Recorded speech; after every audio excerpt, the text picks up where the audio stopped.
गुरुदेव, दुर्गा सप्तशती में लिखा है कि जो माँ दुर्गा जी को अपना सर्वस्व अर्पण कर दें उसको तो शरणागति मिलती है।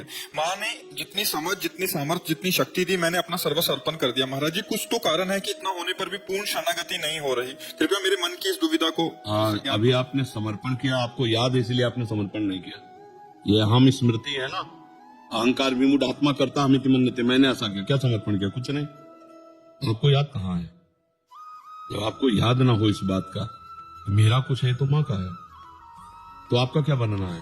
फिर आप भी तो माँ के हैं, तो आप भी माँ स्वरूप ही हो जाएंगे। देवी प्रपन्नार्थ हरे प्रसीद प्रसीद मातर जगतो खिलस्य प्रसीद विश्वेश्वरी पाहि विश्वम तुमीश्वरी देवी चरा चरस्य, तो तुम भी तो वही हो। मातृ शक्ति तुम में भी तो विराजमान है। वो शक्ति नहीं आई, वो चैतन्यता नहीं आई, तो समर्पण नहीं हुआ ना।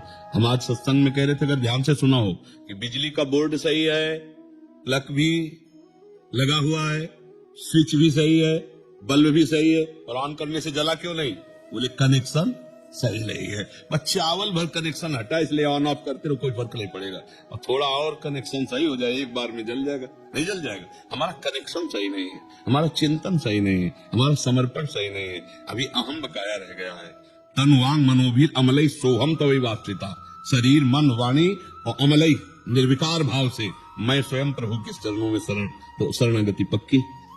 फिर निर्भय, निसंकोच, आनंद में आप बेपरवाह मस्त हो जाएंगे। वही, चाहे माँ को चाहे पिता को, वही है, वही है पिता। तुम्हें वो माता च पिता तुम्हें वो बंधुश्च सखा तुम्हें, तुम्हें विद्या द्रोणन तुम्हें, वही हरि माँ बने हैं, वही माँ हरि बने, कोई अंतर नहीं। वही कृष्ण काली है, वही काली ही कृष्ण है, कोई और एक ही तत्व है, दूसरा तो है नहीं। तो जब हम उसकी शरण में हो जाएंगे तो हमारे अंदर ये सब लक्षण जागृत हो जाएंगे। अभी हमारा समर्पण, हमारा चिंतन कहीं ना कहीं विपरीत है, उसको आपको ढूंढना पड़ेगा, उसको आपको ढूंढना पड़ेगा। देव की कृपा के बिना हाँ, तो आप नाम जप करो, उसी नाम में आपको दिखाई देने लगेगा आपसे क्या त्रुटि हो रही है। हाँ, आप नाम जप करो, जो आपको प्रिय लग रहा हो, जो आप जप रहे हो, और एकाकार जपो। जैसे मान लो माँ, हम कह रहे मान लो माँ, तो हमारे सामने माँ लिखा है, तो माँ माँ, उसी के बीच में आ जाएगी जो गलती आपकी है, जो आपकी त्रुटि है, वो साधक के सामने आ जाती कि बार बार जलन होगा और ये होगा, ये गलती है कैसे छूटे, बस जान लेना वो गलती आ जाएगी। पूरा का पूरा अंतःकरण की छानबीन भजन के समय होती है। जब हम एकाग्रता पूर्वक भजन करते तो हमारी सबसे ज्यादा जितनी गंदगी होती है, जो वही सामने आती है, वही हमारे सामने आने लगे। एकदम ऐसा ही हो, क्योंकि अपने लोग चल रहे हैं, अपने लोग कोई प्रवचन थोड़ी कर रहे हैं, उसी मार्ग में चल रहे हैं, तो उसको देखा है, उसी कमियों को हम क्रमशः दूर करते हैं। धीरे धीरे एक एक बात पकड़ी, आज ये छोड़ा, फिर ये छोड़ा, फिर ये छोड़ा, और धीरे धीरे निरपेक्ष होते चले जा रहे हैं। नया संस्कार न बनने पावे, पुराने संस्कार निकल रहे हैं, और भजन हमारा एक तार चलेगा, तब ये पकड़ आएगी। ऐसे मनोरंजन वाला भजन नहीं काम करता, इसमें काम करता है एक तार भजन। तन्मयता पूर्वक देख भी रहे हैं, वही सुन रहे हैं, वही हम अंदर से जप रहे हैं। फिर उस समय सारी कमियां आ जाएंगी। आप में जो जो कमी है वो उस समय दिखाई देने लगेगी। ये कमी है, ये कमी है, ये कमी है। बस उन कमियों को अपने दिमाग में नोट करो और धीरे धीरे हटाओ, तो आप शरण में माँ के होते चले जाओगे। माँ को पुत्रो जायते कुचिदपि कुमाता न भवति, उन्होंने तो प्यार ही किया है। हमारी तरफ से जो कमी है उसको हम माँ के ज्ञान बल से, बुद्धि बल से दूर करते हैं, और माँ के करुणा में चरणों का आश्रय लेकर के माँ स्वरूप हो जाते हैं। चिद चिद लक्षणम, चेतन अचेतन वही तत्व है, उसी में लीन हो गए, तब हो गया।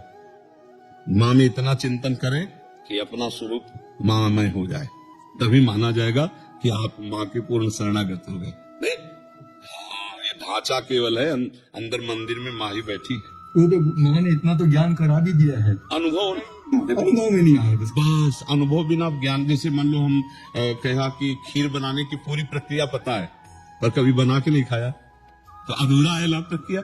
एक बार चक बना करके खाए तो ये बात अनुभव में आ जाए, तभी अनुभव गम में भजे जय संता। ज्ञान तो बहुत लोगों को है, लेकिन उसका अनुभव कहाँ है? अनुभव हो जाए तो जीवन मुक्त हो जाए, आनंदमय हो जाए। ठीक है महर्षि, जैसे हमें प्यारी जी श्री जी राधा रानी से प्रेम है और उनके भक्तजनों को उन पे पूरा दृढ़ विश्वास है और वो प्रेम भी करते हैं हमसे, तो वैसे ही जो माँ के भी बहुत सारे भक्त हैं, तो माँ भी वैसे ही प्रेम दुलार वैसे। आप सच्ची मानिएगा कि माँ को जो नहीं भजते उनको भी माँ दुलार कर रहे हैं, कि जो माँ को भज रहे हैं उनको दुलार कैसे ले करेंगे? देखो ना, पूरी सृष्टि का पालन पोषण माँ के द्वारा ही तो हो रहा है। आद्या शक्ति त्रिगुणमयी माया माँ भगवती अम्बा ही तो पूरे जगत का पालन पोषण कर रही है। हरि की शक्ति से तो सब हो रहा है, तो शक्ति स्वरूपा यही तो है माँ, यही तो जगदम्बा है। तो हमें लगता है यदि हम प्यार से भजन करेंगे तो निश्चित यही सब हैं। आपसे सच्ची कहते हैं, आप सीता कहो, राधा कहो, दुर्गा कहो, काली कहो, अम्बा कहो, वो महाशक्ति है, वही सब परम तत्व है। 10-20 तत्व नहीं है, एक ही है। लीला में अलग अलग लीला है। कहीं माँ का शांत रूप है, गौरी शांत रूप, कहीं विकराल चामुंडा भद्रकाली विकराल, कहीं विकराल कहीं शांत, उन्हीं के सब रूप है। हम अगर प्यार से माँ को भजेंगे तो भगवत प्राप्ति भी हो जाएगी, ब्रह्म बोध भी हो जाएगा, जो चाहोगे वो हो जाएगा। पर इतना मानना है कि माँ से बढ़कर कोई नहीं है, भाई ये अंदर मान करके भजन करे तो उसको सब कुछ प्राप्त हो जाए। जैसे रामकृष्ण परमहंस जी को कौन सा तत्व बोध नहीं, कौन सा ज्ञान नहीं, और भद्रकाली माता के उपासक थे, सब कुछ ज्ञान प्राप्त है उनको, सारा ज्ञान उनको प्राप्त हो गया। तो मतलब अपनी उपासना में हमें जो दृढ़ हमारे रहना, उसमें दृढ़ रहना। उपासक को ये मानना होगा कि जिसकी हम उपासना करते हैं उससे बढ़कर कोई नहीं है। जब ये मानेगा तभी उसकी आसक्ति उस पर होगी, वो चाहे जो उपासना। जैसे हम राधा चरणों के उपासक हैं तो इसके आगे कुछ नहीं, आप माँ के उपासक तो माँ के आगे कुछ नहीं, राम उपासक राम के आगे कुछ नहीं, शिव उपासक शिव के आगे कुछ नहीं। तभी समझ में आएगा, क्योंकि उनके सिवा कोई है नहीं। तभी आपकी आसक्ति होगी, तभी आप तन्मय होंगे। और जहां दूसरा प्रतीत हुआ तो फिर वो भाव नहीं बन पाएगा, जो भाव मोक्ष प्रदान करने वाला है या प्रेम प्रदान करने वाला। प्रेम गली अति साकरी तामे दो ना समाए, एक ही होकर जाना होगा, एक भाव से। माँ की स्तुति करो, बस एक कोई पकड़ दो, बस उनके सिवा कोई है ही नहीं। तुम ईश्वरी देवी चराचर से, तुम ईश्वरी देवी चरा, तुम ही ईश्वर हो, तुम ही चराचर जगत हो, दूसरा कोई नहीं। देवी जी के लिए तुम ईश्वरी देवी चराचर से। देवी प्रपन्नार्थ माने शरणागत, हरे प्रसीद, जो इनकी शरण में आ गया उसके सारे दुखों को हरण करके प्रसन्नता और सुख प्रदान किया। देवी प्रपन्नार्थ हरे प्रसीद मातर जगतो खिलत से, हे जगत की अखिल माता आप हम पर प्रसन्न हो, हाँ सब पर दया करो, सत्य भाव से चलो, उनका नाम जप करो, दूसरों को सुख पहुंचाओ, माँ प्रसन्न हो जाएगी। मुझे माँ ने ये ज्ञान कराया, एक को ब्रह्म द्वितीय नाम से, सब में मैं ही हूँ। जब ये ज्ञान उसने कराया तो ये दर्शन भी वही देगी। इसके लिए हमको निरंतर उसका चिंतन करना है, ऐसा नहीं कि आलसी बनकर बैठ जाना है। अनन्य चिंतयन्तो माँ, दिन रात ये प्रार्थना कि माँ एक बार अपने चरण में बिठा ले, एक बार अपनी ज्योति से आप ज्ञान करा दो कि आप क्या चाहती हो, जो साधना आप चाहो मैं वैसा ही करूँ। जिस दिन विकलता आ जाएगी उस दिन कहना नहीं पड़ेगा ये विवाद जान लो माँ ज्ञानी नहीं, या देवी सर्वभूतेषु बुद्ध रूपेण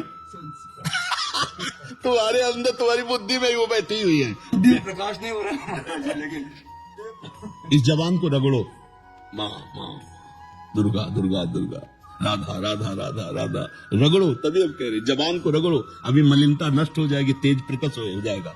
बिना भजन के कहने मात्र से बात नहीं बोलेगी, भजन करना पड़ेगा। बारी मथे घृत होए बरु सिकता ते बरु तेल, और बिनु हरि भजन न भवतरी या सिद्धांत। चाहे माँ को चाहे हरि को बातें कही है।